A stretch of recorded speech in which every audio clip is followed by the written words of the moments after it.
In this lesson, let us discuss about how can we generate random numbers. So basically we want to create a random number generators, and that using stream, right?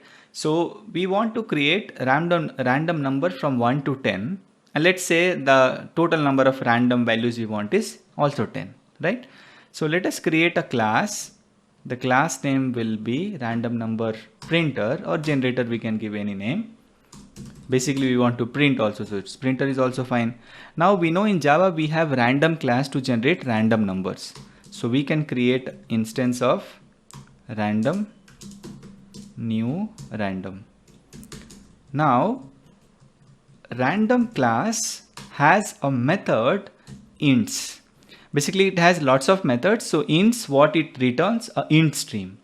Doubles, it will give a double stream, because you know inside the int streams it will generate random integers. Okay, in doubles method, using doubles method, it will generate random doubles. Similarly we have longs. Okay, so currently we are going to use ints.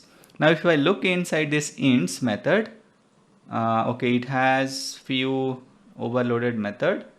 So this has stream size, we don't want to use this, we want to use this one, because it has stream size, starting value and ending value, random number origin, random number bound.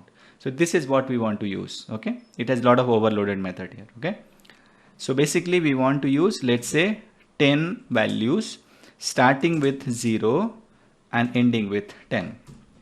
Okay, and since it returns a int stream, this is very important, it returns an int stream, and on where we can call our for each method to print it. So system dot out println.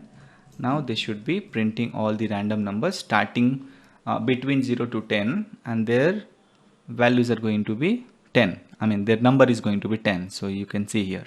Okay, so this is how we can generate random number using our stream API, because this ints method returns a int stream. Okay,